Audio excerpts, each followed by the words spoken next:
കന്നിമൂലയാണ് villain. കന്നിമൂലയിൽ bedroom വന്നതിൻ്റെ പേരിൽ, കന്നിമൂലയിൽ bathroom ഉണ്ടായതിൻ്റെ പേരിൽ ഒരുപാട് പ്രയാസങ്ങൾ അനുഭവിക്കുന്ന സഹോദരങ്ങളുണ്ട്. ഇല്ല, അങ്ങനെ ഉണ്ടോ? ഞാൻ പറഞ്ഞില്ലേ, 2 ദിവസം മുമ്പാണ് ഞാൻ ആ സഹോദരനെ കാണാൻ പോയത്. ശരീരത്തിൽ നിന്നിങ്ങനെ മുറിവ് വന്നതുപോലെയാണ് ചൊറിച്ചിൽ വന്നിട്ടുള്ളത്. അവിടെ നിന്ന് മാന്തിയൊക്കെ പൊട്ടിയിട്ട് ആകെ ഇങ്ങനെ ചലമൊലിക്കുന്നത് പോലെ. അള്ളാഹുവേ, നീ പരിപൂർണ്ണ സൗഖ്യം നൽകണേ തമ്പുരാനെ. പക്ഷെ അവരുടെ മക്കൾ മുഴുവൻ പറയുന്നത് ഇത് കന്നിമൂലയുടെ പ്രശ്നമാണെന്നാണ്. പക്ഷെ പുള്ളി സമ്മതിക്കണില്ല. ഇത് ഞാൻ കഷ്ടപ്പെട്ടില്ലാത്ത പൈസ ഉണ്ടാക്കിയിട്ട് പണിത വീടാണ്, അത് പൊളിച്ച് കളയാൻ പറ്റൂല. ഏത് മൂലയുടെ പ്രശ്നമാണെങ്കിലും എനിക്ക് പറ്റൂല എന്നുള്ള വാശിയിലാണ് മൂപ്പരുള്ളത്. യഥാർത്ഥത്തിൽ ഇതിൻ്റെ ഒരു സത്യാവസ്ഥ എന്താണ്? കന്നിമൂലക്ക് അങ്ങനെ വല്ല പ്രശ്നമുണ്ടോ? സംഗതി, നമ്മുടെ വീട്ടിൽ എന്ത് പ്രശ്നം ഉണ്ടെങ്കിലും ഒരുപാട് ആളുകൾ ആ പ്രശ്നങ്ങൾ കൊണ്ടുപോയി വെക്കണത് എവിടെയാണ്? കന്നിമൂലയിലാണ്. ഒരു പ്രയാസം ഉണ്ടായാൽ കന്നിമൂലയിൽ ബാത്റൂം ഇരിക്കണമുണ്ടാണ്. പെട്ടെന്ന് എവിടെയെങ്കിലുമൊക്കെ ഒരു ആക്സിഡൻറ്റ് സംഭവിച്ചാൽ കന്നിമൂലയിൽ ബെഡ്റൂമുള്ള വീട്ടിൽ നിന്ന് ഇറങ്ങിപ്പോയതുകൊണ്ട് സംഭവിച്ചൊരു പ്രശ്നമാണത്. അത് എത്രയും പെട്ടെന്ന് ഒരാളെ കണ്ട് ആ കന്നിമൂല ആ സംഗതിയൊക്കെ ഒന്ന് പൊളിച്ച് കളഞ്ഞിട്ട് വേറെ സ്ഥാനം നിശ്ചയിക്കണം. അങ്ങനെ ജീവിതത്തിൽ മുഴുവൻ പൈസ കൊണ്ടുപോയി തുലച്ച് കളഞ്ഞ ഒരുപാട് ആൾക്കാരുണ്ട്. യഥാർത്ഥത്തിൽ ഒരു സാധു മൂലയാണ് ഈ കന്നിമൂല എന്ന് പറയുന്നത്. ഒരു പാവപ്പെട്ട മൂലയാണ്. ആ മൂലയെ എന്തെല്ലാം പ്രശ്നങ്ങളുടെ കാരണക്കാരനാക്കിയിട്ടുണ്ട്. ഞാനൊരു കാര്യം പറയട്ടെ, അടിസ്ഥാനപരമായിട്ട് കന്നിമൂലയാണ് എല്ലാ പ്രശ്നവും ഉണ്ടാക്കുന്നത് എന്ന് നിങ്ങൾ വിശ്വസിച്ചാൽ ഇസ്ലാമിൽ നിന്ന് വരെ പുറത്തു പോകാൻ സാധ്യതയുണ്ട്. വൽ ഖദരി ഖൈരിഹി വശർരിഹി മിനല്ലാഹ്. എല്ലാ ഹൈറും ഷർറും അള്ളാഹുവിൽ നിന്നാണ്, അല്ലേ? ഹൈറും ഷർറും എവിടെ നിന്നാണ്? അള്ളാഹുവിൽ നിന്നാണ്. ആക്സിഡൻറ്റ് ഉണ്ടാക്കുന്നത് അള്ളാഹുവാണ്, രോഗം തരുന്നത് അള്ളാഹുവാണ്. ആക്സിഡൻറ്റിൽ നമ്മൾ ഇടിച്ച കാറൊരു കാരണം മാത്രമാണ്. മനസ്സിലാവുന്നുണ്ടോ? സംഗതി എല്ലാ ഹൈറും നന്മയും തിന്മയൊക്കെ എവിടെ നിന്നാണ്? അള്ളാഹുവിൽ നിന്നാണ്.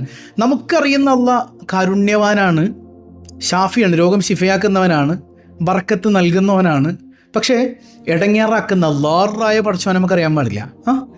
രോഗം തരുന്ന റബ്ബിനെ നമുക്കറിയാൻ പാടില്ല. നമ്മളെ പ്രയാസത്തിലാക്കുന്ന റബ്ബിനെ നമുക്കറിയാൻ പാടില്ല. എവിടോ പ്രയാസത്തിലാക്കുന്നവൻ തന്നെയാണ് പ്രയാസം മാറ്റുന്നവനും, രോഗം തരുന്നവൻ തന്നെയാണ് രോഗം മാറ്റുന്നവനും. മനസ്സിലാവുന്നുണ്ടോ? അപ്പോൾ ഹൈറും ഷർറും അള്ളാഹുവിൽ നിന്നാണ്. അതല്ലാന്നൊരാൾ വിശ്വസിക്കുന്നുണ്ടെങ്കിൽ അവൻ ഇസ്ലാമിൽ നിന്ന് തന്നെ പുറത്തു പോകും. അള്ളാഹു കാത്ത് രക്ഷിക്കട്ടെ. അപ്പോൾ കന്നിമൂല പ്രശ്നം ഉണ്ടാക്കുന്നില്ല. പിന്നെ കന്നിമൂല കാരണം പ്രശ്നം ഉണ്ടാകും എന്നുള്ളതാണ്. കന്നിമൂല കാരണമാകുമോ? യഥാർത്ഥത്തിൽ ഈ കന്നിമൂല എന്നുള്ള പേര് വന്നത് ഒരുപാട് ആളുകൾ പറഞ്ഞു കേട്ടിട്ടുള്ളത് ഇങ്ങനെയാണ്. പണ്ട് കാലത്തൊക്കെ ഒരു കൊയ്ത്ത് കഴിഞ്ഞ് നമുക്ക് കയ്യിലേക്ക് പൈസയൊക്കെ വരുന്നത് ഈ കന്നിമാസത്തിലാണ്. ആ മാസമാണ് നമ്മൾ എന്ത് ചെയ്യുക, ഒരു വീടിൻ്റെ പണിയൊക്കെ തുടങ്ങുക. അപ്പോൾ തെക്ക് പടിഞ്ഞാറ് മൂലയിൽ കല്ലിട്ടങ്ങ് തുടങ്ങുകയാണ്. അതുകൊണ്ട് തന്നെ ആ മൂല അറിയപ്പെടാൻ തുടങ്ങി. കന്നിമാസം തുടങ്ങുന്ന ഒരു മൂല ആയതുകൊണ്ട് തന്നെ കന്നിമൂല എന്ന പേരിൽ അറിയപ്പെടാൻ തുടങ്ങി. യഥാർത്ഥത്തിൽ അത് വീടിൻ്റെ തെക്ക് പടിഞ്ഞാറ് ഭാഗമാണ്, ഇല്ലേ? ചിലർ പറയാറുണ്ട് കന്നിമൂല എപ്പോഴും വൃത്തിയായി കിടക്കണം. കന്നിമൂല വൃത്തിയായി കിടന്നില്ലെങ്കിൽ അവിടെ വലിയ പ്രശ്നങ്ങൾ, ആ വീട്ടിൽ വലിയ അപകടങ്ങൾ ഉണ്ടാകും എന്നുള്ളതാണ്. പല ആളുകളും അങ്ങനെ പറയാറുണ്ട്. എന്നാൽ ഇസ്ലാം പറയുന്നത് അങ്ങനെയല്ല. വീടിൻ്റെ എല്ലാ മൂലയും വൃത്തിയായി കിടക്കണം. കന്നിമൂലക്ക് മാത്രം ഒരു പ്രത്യേക വൃത്തിയൊന്നും ഇസ്ലാമിലില്ല. ബാത്റൂം അടക്കം വൃത്തിയായി കിടക്കണം, ടോയ്ലറ്റ് വൃത്തിയാകണം, അടുക്കള വൃത്തിയാകണം, ബെഡ്റൂം വൃത്തിയാകണം, ഹോള് വൃത്തിയാകണം, എല്ലാ മേഖലകളും, ഡൈനിങ് ടേബിളോ അടക്കം നമ്മുടെ വീട്ടിലെ സാമഗ്രികളടക്കം വൃത്തിയായി കിടക്കണം. എങ്കിലൊരു പോസിറ്റീവായ ഒരു വൈബ് ഉണ്ടാവും. അതിപ്പോൾ വീട് മാത്രമൊന്നുമല്ല കേട്ടോ, നമ്മുടെ ഡ്രസ്സ് അഴുക്ക് പിടിച്ചൊരു ഡ്രസ്സാണ് ഇട്ടിട്ടുള്ളതെങ്കിൽ നമുക്കൊരു കോൺഫിഡൻസ് ഉണ്ടാവില്ല, മനസ്സാകെ പ്രയാസത്തിലാണ്. അതുകൊണ്ട് തന്നെ നല്ല വസ്ത്രം ധരിക്കണം. അത് നിങ്ങൾക്ക് പോസിറ്റീവ് ചിന്ത ഉണ്ടാക്കി തരും. എന്തിനേറെ നമുക്ക് ബുദ്ധി വർദ്ധിക്കാൻ പോലും അത്തറ് പുരട്ടിയാൽ നല്ലതാണെന്ന് മഹത്തുക്കൾ പഠിപ്പിച്ചതിൻ്റെ ഒരു കാരണം കൂടെ അതാണ്. നമ്മുടെ ചിന്താശക്തി വർദ്ധിക്കും. ഒരു വിഷയത്തിൽ കേന്ദ്രീകരിച്ച് നമുക്കിങ്ങനെ ചിന്തിക്കാൻ പറ്റും. അതുപോലെ നമ്മുടെ സംസാരിക്കുന്ന മേഖലയിൽ ഒരു വല്ലാത്ത ബറക്കത്ത് ഫീൽ ചെയ്യും. നല്ല വസ്ത്രം ധരിച്ചാൽ അങ്ങനെയൊക്കെ ഉണ്ടാവും. അപ്പോൾ നമ്മുടെ ഉത്ഭവ കേന്ദ്രം അല്ലെങ്കിൽ നമ്മൾ പുറപ്പെടുന്ന കേന്ദ്രമായ വീടിന് വൃത്തിയുണ്ടെങ്കിൽ വല്ലാത്തൊരു പോസിറ്റീവ് വൈബ്, കുടുംബത്തിലെ സന്തോഷം, വീട്ടിലെ സന്തോഷം. അതിൻ്റെ കാരണം എന്താ? ആ വീട് മലക്കുകളുടെ കേന്ദ്രമാകും വൃത്തിയുണ്ടെങ്കിൽ. നമ്മുടെ വീടിൻ്റെ ഏറ്റവും വൃത്തി വേണ്ട മേഖലയാണ് അടുക്കള എന്ന് പറയുന്നത്. അവിടെ വേസ്റ്റുകൾ കുന്നുകൂടി കിടന്നാൽ അവിടെ പിശാചിൻ്റെ കേന്ദ്രമാവും. അവിടെ പിന്നെ ഒരു ബർക്കത്ത് ഉണ്ടാവില്ല. അല്ലാതെ കന്നിമൂലക്ക് മാത്രം ഒരു പ്രത്യേകതയൊന്നുമില്ല. പിന്നെ ഒരന്ധവിശ്വാസം എന്താ? കന്നിമൂലയിൽ ഒരു പ്രത്യേക പിശാചിരിക്കുന്നു, അവിടെ വൃത്തികേടാക്കി കഴിഞ്ഞാൽ ആ പിശാചു കോപിക്കും, പിന്നെ ഭയങ്കര ഉപദ്രവമാണെന്നാണ്. വല്ലാഹി അത് കള്ളത്തരാണ്. അങ്ങനെ ഒരു സംഗതി വേറെ പല മതക്കാരും വിശ്വസിക്കുന്നുണ്ടാകാം. ഇസ്ലാമിൽ അങ്ങനെ ഒരു വിശ്വാസമില്ല. വൃത്തിയില്ലാത്തൊരു ഭാഗമാണ് നിങ്ങളുടെ വീട്ടിലുള്ളതെങ്കിൽ അത് കന്നിമൂലല്ല, ഏത് മൂലയാണെങ്കിലും അവിടെ പിശാചുണ്ടാവും. അതങ്ങനെ തന്നെയാണ്. മനസ്സിലാവുന്നുണ്ടോ? അത് പിശാചിൻ്റെ സങ്കേതമായി മാറും. പിന്നെ ആ വീട്ടിൽ സന്തോഷം ഉണ്ടാവില്ല. അപ്പോൾ അല്ലാതെ കന്നിമൂലക്ക് മാത്രം ഒരു സംഗതിയില്ല. പിന്നെ നമ്മുടെ കേരളത്തിൽ മാത്രം തോന്നുന്നു ഇങ്ങനത്തെ ഒരു മൂല, ലോകത്ത് വേറെ എവിടെ അങ്ങനെ ഒരു മൂലയില്ല. ആ മൂലയൊന്നും ഒരാളും പരിഗണിക്കാറുമില്ല. എന്നിട്ട് അവരൊക്കെ സന്തോഷത്തോടെ ജീവിക്കണില്ലേ? ഇല്ലേ? നമുക്ക് മാത്രം ഈ മൂല എവിടെ നിന്ന് കിട്ടി? അത് മറ്റ് മതസ്ഥരുടെ ചില ആചാരങ്ങൾ, ഈ വീടിന് കല്ലിടാൻ വരുന്ന ആശാരിമാർ അങ്ങനെ തുടങ്ങിയ ആളുകളുണ്ടല്ലോ, വീടിന് കല്ലിടാൻ വരുന്നത് ചിലപ്പോൾ വീടിൻ്റെ ആശാരിയായിരിക്കും, അല്ലെങ്കിൽ ഏതെങ്കിലും കണക്കന്മാരായിരിക്കും. അവർ ചെയ്തു തുടങ്ങുന്ന ചില സംഗതി നമ്മളിലേക്കും കടമെടുക്കപ്പെട്ടതാണ്. അപ്പോൾ അത് ഇസ്ലാമിൻ്റെ ആചാരമല്ല എന്ന് നമ്മൾ വ്യക്തമായി മനസ്സിലാക്കണം. അപ്പോൾ വീട് പണിയുന്ന സമയത്ത് നമ്മുടെ വീടിൻ്റെ ഭൂമിയുടെ കിടപ്പനുസരിച്ച്, വീട്ടുകാരുടെ ഇഷ്ടമനുസരിച്ച് നമുക്ക് വീട് എങ്ങനെയും പണിയാം. മനസ്സിലായി? അതൊരു ബറക്കത്തുള്ള സ്ഥലത്തായിരിക്കുക എന്നുള്ളത് ഒരു നല്ലൊരു മഹാനെ കൊണ്ടുവന്ന് നമ്മളിങ്ങനെ ഒന്നൊരു ബറക്കത്തിന് ദ്വാരപ്പിച്ച് നല്ല കാര്യങ്ങളൊക്കെ കൊണ്ട് സ്റ്റാർട്ട് ചെയ്യാം. അതിലൊന്നും ഒരു തെറ്റുമില്ല. ഹബീബ് സല്ലല്ലാഹു അലൈഹി വസല്ലം തങ്ങൾ അങ്ങനെ ചില സ്ഥലങ്ങൾ മോശമാണ്, ചില സ്ഥലങ്ങൾ നല്ലതാണെന്ന് കിണർ കുഴിക്കാനെന്നൊക്കെ കൃത്യമായിട്ട് നമുക്ക് പഠിപ്പിച്ച് തന്നത് സ്വഹീഹായ ഹദീസിൽ തന്നെയുണ്ട്. അപ്പോൾ നല്ല സ്ഥലം, ശൈത്വാനിയത്തൊന്നും ഇല്ലാത്ത നല്ല സ്ഥലം നോക്കിയിട്ട് നമുക്ക് നമ്മുടെ ഇഷ്ടത്തിനനുസരിച്ച് ഭൂമിയുടെ കിടപ്പും കൂടെ പരിഗണിച്ച് നല്ലൊരു എഞ്ചിനീയറെ അല്ലെങ്കിൽ ഈ വിഷയം അറിയാവുന്ന ഒരാളെ കണ്ട് പ്ലാനൊക്കെ ചെയ്യിപ്പിച്ച് നമുക്കിവിടെ വീട് പണിയാവുന്നതാണ്. അതിലൊന്നൊരു പ്രശ്നമില്ല. ഇനി വീടൊക്കെ പണിത് കഴിഞ്ഞിട്ട് ഏതോ ഒരു ആൾ വന്ന് പറയാൻ അത് ശരിയല്ല എന്ന് പറയുമ്പോഴത്തേക്ക് അത് ഇടിച്ച് പൊളിച്ച് കളയാനൊന്നും നമ്മൾ നിൽക്കേണ്ടതില്ല. പിന്നെ വീട്ടിൽ പൈശാചിക ഉപദ്രവം ഉണ്ടാകാതിരിക്കാനായിട്ട് ഹബീബ് സല്ലല്ലാഹു അലൈഹി വസല്ലം തങ്ങൾ പറഞ്ഞ കാര്യങ്ങളൊക്കെ തന്നെ നമ്മളൊന്ന് കൃത്യമാക്കിയാൽ മതി, ഇല്ലേ? വീട്ടിലേക്ക് നിങ്ങൾ എങ്ങനെയാണ് കയറുന്നത്? വീട്ടിൽ നമ്മൾ കയറി വരുമ്പോൾ നമ്മുടെ കൂടെ ഒരു പിശാച് ഉണ്ടാവുമെന്ന് മുഹമ്മദുർ റസൂലുള്ളാഹി സ്വല്ലല്ലാഹു അലൈഹി വസല്ലം. വീട്ടിലേക്ക് കയറുമ്പോൾ വലതുകാലം വെച്ച് കയറണം, ഇല്ലേ? ബിസ്മി ചൊല്ലണം. വെറുതെ ബിസ്മി ചൊല്ലല്ല, ഒരു പ്രാർത്ഥനയുണ്ട്. എന്താണ് ആ പ്രാർത്ഥന? ബിസ്മില്ലാഹി വലജ്ന വബിസ്മില്ലാഹി ഖറജ്ന വഅലാ റബ്ബിനാ തവക്കൽന. എന്താ അതിൻ്റെ അർത്ഥം? ബിസ്മില്ലാഹി വലജ്ന, അള്ളാഹുവിൻ്റെ നാമത്തിൽ ഞങ്ങൾ പ്രവേശിക്കുന്നു. വബിസ്മില്ലാഹി ഖറജ്ന, അള്ളാഹുവിൻ്റെ നാമത്തിൽ ഞങ്ങൾ പുറപ്പെട്ടതും ഞങ്ങൾ വന്നതും ഒക്കെ അള്ളാഹിൻ്റെ നാമത്തിലാണ്. ആ ബിസ്മി മുറുകെ പിടിച്ചുകൊണ്ടാണ്. വഅലാ റബ്ബിനാ തവക്കൽന, ഞങ്ങളുടെ നാഥനിൽ ഞങ്ങൾ ഭരമേൽപ്പിക്കാൻ. ഈ സംഗതി ചൊല്ലുമ്പോൾ പിന്നെ പിശാച് വേറെ വഴിക്ക് പോകണം. ആ വീട്ടിലേക്ക് അവൻ കയറൂല, ആ വീട്ടിൽ നിങ്ങളുടെ കൂടെ അവൻ വരൂല, അവൻ വേറെ വഴിക്ക് പോവും. അതുപോലെ തന്നെ വീട്ടിൽ നിന്ന് പുറത്തിറങ്ങുമ്പോൾ ബിസ്മില്ലാഹി തവക്കൽതു അലല്ലാഹ് ലാ ഹൗല വലാ ഖുവത ഇല്ലാ ബില്ലാ, അവിടെയും അള്ളാഹുവിൽ ഭരമേൽപ്പിച്ച് അള്ളാഹിനെ കൊണ്ടല്ലാതെ ഒന്നിനും പറ്റൂല എന്ന് സമ്മതിച്ചിട്ട് വേണം വീട്ടിൽ നിന്ന് ഇറങ്ങാനായിട്ട്. മനസ്സിലായോ? അപ്പോൾ വീട്ടിലേക്ക് കയറുമ്പോൾ ഈ ദിക്ർ ചൊല്ല, ബിസ്മില്ലാഹി വലജ്ന എന്നുള്ള ദിക്ർ ചൊല്ല. ശേഷം സലാം പറയാം, അസ്സലാമു അലൈക്കും വറഹ്മത്തുള്ളാഹി വബറകാതുഹു.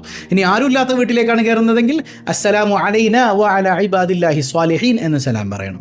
മാത്രമല്ല ഒരു സൂറത്തുൽ ഇഖ്ലാസ് പാരായണം ചെയ്യുക. ഒരു തവണ ഓതിയാൽ നമ്മുടെ വീട്ടിൽ ബറക്കത്താൻ, 2 തവണ ഓതിയാൽ നമുക്കും കുടുംബത്തിനും ബറക്കത്താൻ, 3 തവണ ഓതിയാൽ നമുക്കും അയൽവാസികൾക്കും ബറക്കത്താൻ. അത്രമേൽ ബറക്കത്തിറങ്ങുന്ന സ്ഥലമായിട്ട് നമ്മുടെ വീട് മാറും. അല്ലാതെയുള്ള പ്രശ്നങ്ങളൊക്കെ നമ്മൾ മനസ്സിൽ കരുതി ഉണ്ടാക്കുന്ന സംഗതികളാണ്. ഇപ്പോൾ ഈ കന്നിമൂലയുമായി ബന്ധപ്പെട്ട് സാധാരണ വരുന്ന 3 പ്രശ്നങ്ങളിൽ ഒന്നെന്താ? വസ്വാസ് തന്നെയാണ്. എന്തെങ്കിലുമൊക്കെ ഒരു പ്രശ്നം ഉണ്ടാകുമ്പോൾ ആ മൂലയിൽ ബാത്റൂം വെച്ചതുകൊണ്ടാണോ? ഈ വസ്വാസ് അപകടമാണ്. ആ വസ്വാസ് ശൈത്വാനിൽ നിന്നുള്ളതാണ്. മനസ്സിലാകുന്നുണ്ടോ? വസ്വാസ് ഉണ്ടാക്കുന്ന ശൈത്വാന്മാരുണ്ട്. ആ വസ്വാസ് പാടെ മാറ്റിക്കളയണം. രണ്ടാമത്തെ ഒരു സംഗതി എന്ന് പറയുന്നത് സ്ത്രീകളിൽ നിന്നുള്ള നിർബന്ധമാണ്. എല്ലാ സ്ത്രീകളും അല്ലട്ടോ, സ്വാലിഹത്തായ ഒരുപാട് ഉമ്മമാർ സഹോദരിമാരുണ്ട്. ചില സഹോദരിമാർക്ക് പണ്ട് മുതലേ കിട്ടിപ്പോകുന്ന ചില അബദ്ധധാരണകൾ, അന്ധവിശ്വാസങ്ങൾ.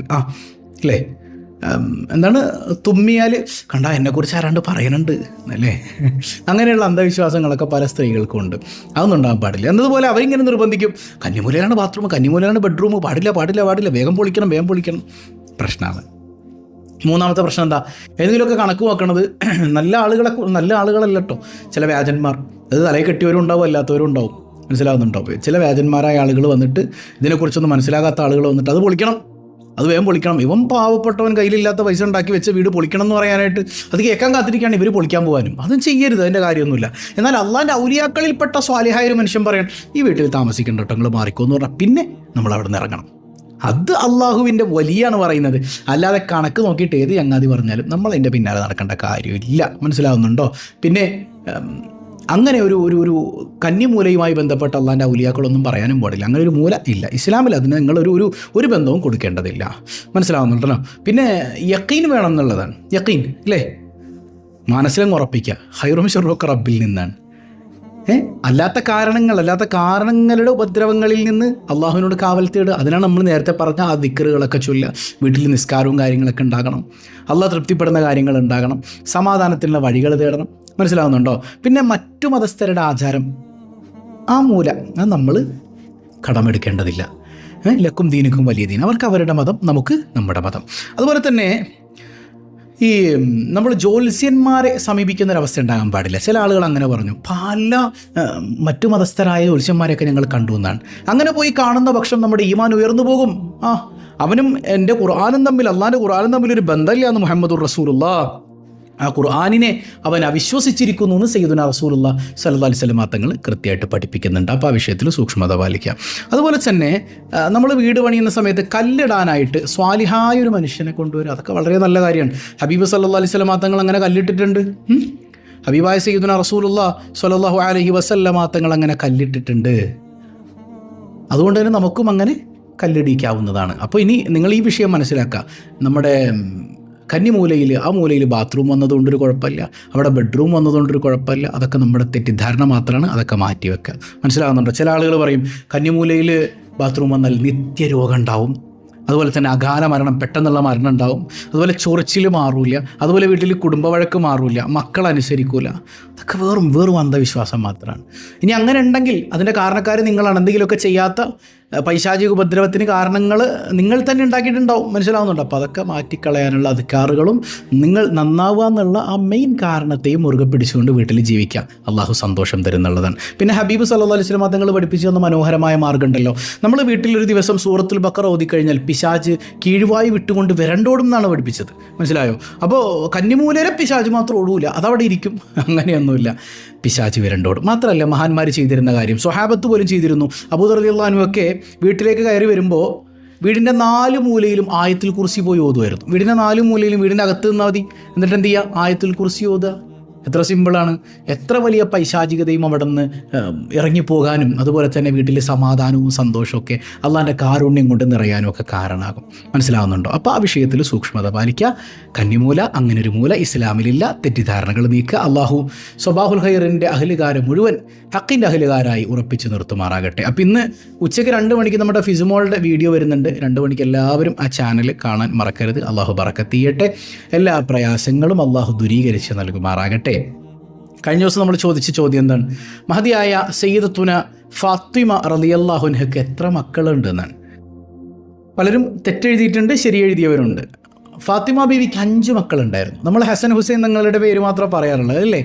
5 മക്കൾ ആരൊക്കെയാണ്? സയ്യിദുന ഹസൻ റളിയല്ലാഹു അൻഹു, രണ്ടാമത് സയ്യിദുന ഹുസൈൻ റളിയല്ലാഹു അൻഹു, മൂന്നാമത് അൽ മുഹ്സിൻ റളിയല്ലാഹു അൻഹു, നാലാമത്തെ കുട്ടി സൈനബ് റളിയല്ലാഹു അൻഹ, അഞ്ചാമത്തേത് ഉമ്മു കുൽസൂം റളിയല്ലാഹു അൻഹ. മൊത്തം 5 മക്കളാണ് ഫാത്തിമ ബീവി റളിയല്ലാഹു അൻഹയ്ക്ക് ഉണ്ടായിരുന്നത്.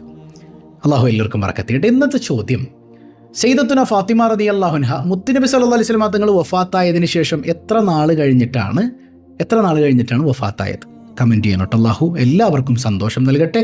പതിവായി ചൊല്ലുന്ന ദിക്ർ സുബ്ഹാനല്ലാഹി വബിഹംദിഹി عدد خلقه ورضا نفسه وزنة عرشه ومداد كلماته سبحان الله وبحمده عدد خلقه ورضا نفسه وزنة عرشه ومداد كلماته سبحان الله وبحمده عدد خلقه ورضا نفسه وزنة عرشه ومداد كلماته الحمد لله رب العالمين اللهم صل على سيدنا محمد وعلى آل سيدنا محمد അർഹമുർറഹീമായ കരുണക്കടലായ റബ്ബേ, ഈ സദസ്സ് നീ സ്വീകരിക്കണയല്ല, നീ ഹായിബാക്കല്ലയല്ല, നീ തടഞ്ഞാൽ ഞങ്ങൾക്ക് പോകാനൊരിടമില്ലല്ല. പടച്ചോനെ, പലവിധ രോഗങ്ങളെ കൊണ്ട് പ്രയാസപ്പെടുന്നവർ, സർജറി വേണമെന്ന് പറഞ്ഞിട്ടുള്ളവർ എല്ലാവർക്കും നീ പരിപൂർണ്ണ ശിഫ നൽകണയല്ല. ഹെർണിയ കൊണ്ട് ബുദ്ധിമുട്ടുന്നവർ, മറ്റു പല പ്രയാസങ്ങൾ അനുഭവിക്കുന്നവർ, ക്യാൻസർ ട്യൂമർ കൊണ്ട് പ്രയാസപ്പെടുന്നവർ എല്ലാവർക്കും നീ ശിഫ നൽകണയല്ല. കുടുംബത്തിൽ സന്തോഷം നൽകണയല്ല, മക്കളെ നന്നാക്കണയല്ല. ഇല്ലാത്തവർക്ക് സ്വാലിഹീങ്ങളായ സന്താനങ്ങളെ നീ പ്രദാനം ചെയ്യണയല്ല. യാ റബ്ബനാ, നിന്നോടല്ലാതെ ഞങ്ങൾക്ക് പറയാനൊരിടമില്ല തമ്പുരാനെ. നിൻ്റെ ഔലിയാക്കരുടെ മദത് നൽകണയല്ല. കടബാധ്യതകൾ ഏറ്റെടുക്കണയല്ല. പ്രവാസികൾക്ക് ഹൈർ നൽകണയല്ല. പടച്ചവനെ, വിവാഹപ്രായം എത്തിയവർക്ക് അനുയോജ്യരായ ഇണകൾ നൽകണയല്ല. വീടില്ലാത്തവർക്ക് ഹൈറായ ഭവനം നൽകണയല്ല. പടച്ചവനെ, ഞങ്ങളിൽ നിന്ന് വിട പറഞ്ഞ മാതാപിതാക്കൾ, ബന്ധുമിത്രാദികൾ, ഇണകൾ, സന്താനങ്ങൾ, സഹോദരങ്ങൾ പലരും ഖബറിലാണ്. എല്ലാവർക്കും മഗ്ഫിറത്ത് നൽകണയല്ല. ഞങ്ങളെയും ഞങ്ങളിൽ നിന്ന് വിട പറഞ്ഞവരെയും ത്വഹാ റസൂലുള്ളാഹി സ്വല്ലല്ലാഹു അലൈഹി വസല്ലമ തങ്ങളോടൊപ്പം നിന്റെ കാരുണ്യം കൊണ്ട് ഒരുമിപ്പിക്കണയല്ല. സ്വബാഹുൽ ഖൈർ കുടുംബത്തെ നീ സ്വീകരിക്കണയല്ല. ബിഹഖി സ്വല്ലല്ലാഹു അലാ മുഹമ്മദ് സ്വല്ലല്ലാഹു അലൈഹി വസല്ലം സ്വല്ലല്ലാഹു അലാ മുഹമ്മദ് സ്വല്ലല്ലാഹു അലൈഹി വസല്ലം അല്ലാഹുമ്മ സ്വല്ലി അലാ മുഹമ്മദ് യാ റബ്ബി സ്വല്ലി അലൈഹി വസല്ലം. വസ്സലാമു അലൈക്കും വറഹ്മത്തുള്ളാഹി വബറകാതുഹു.